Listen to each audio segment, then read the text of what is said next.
রামনবমীতে অস্ত্র মিছিলের জেরে দিলীপ ঘোষের বিরুদ্ধে মামলা নিয়ে বিজেপি তৃণমূল চাপানোতর তুঙ্গে। এই পরিস্থিতিতে এফআইআরকে হাতিয়ার করে শাখা সংগঠনগুলিকে ময়দানে নামার নির্দেশ দিল আরএসএস। সোমবার কেশব ভবনে শাখা সংগঠনগুলিকে নিয়ে বৈঠক করে সংঘ। উপস্থিত ছিলেন বিজেপি রাজ্য সভাপতিও। বৈঠকে রিপোর্ট পেশ করে আরএসএস এর শাখা সংগঠনগুলি।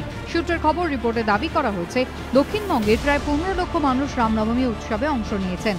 সশস্ত্র শোভাযাত্রা করতে গিয়ে মামলার মুখে পড়তে হয়েছে। রিপোর্টে দাবি শতাধিক এফআইআর করেছে প্রশাসন। এবার সেই এফআইআরকে অস্ত্র করেই তৃণমূল সরকারের বিরুদ্ধে শাখা সংগঠনগুলিকে সর্বাত্মকভাবে ঝাঁপানোর নির্দেশ দিয়েছে সংঘ।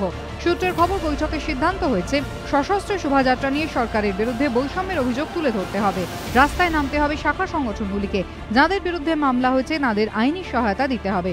যদি অস্ত্র মিছিল নিয়ে এদিন ফের হুঁশিয়ারি সুর শোনা গিয়েছে তৃণমূল নেতৃত্বের গলায়। চাইছে ওদের গ্রেপ্তার করে ওদেরকে হিরো করবার। যারা জিরো আছে তারা হিরো হতে চায়।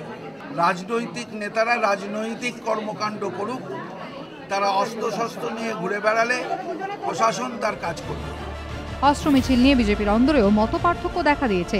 সূত্রের খবর, দলীয় নেতৃত্বের একাংশের মতে অনেক ক্ষেত্রে বিজেপির আচরণ ধর্মীয় সংগঠনের মতো হয়ে যাচ্ছে। অস্ত্রের আস্ফালন থেকে বিরত থাকা উচিত। বরং তৃণমূল সরকারের বিরুদ্ধে অপশাসনের অভিযোগকে হাতিয়ার করে মানুষের কাছে সুশাসন ও উন্নয়নের বার্তা দিক দল। বিজেপি নেতৃত্বের একাংশের এমনটাই মত বলে সূত্রের খবর।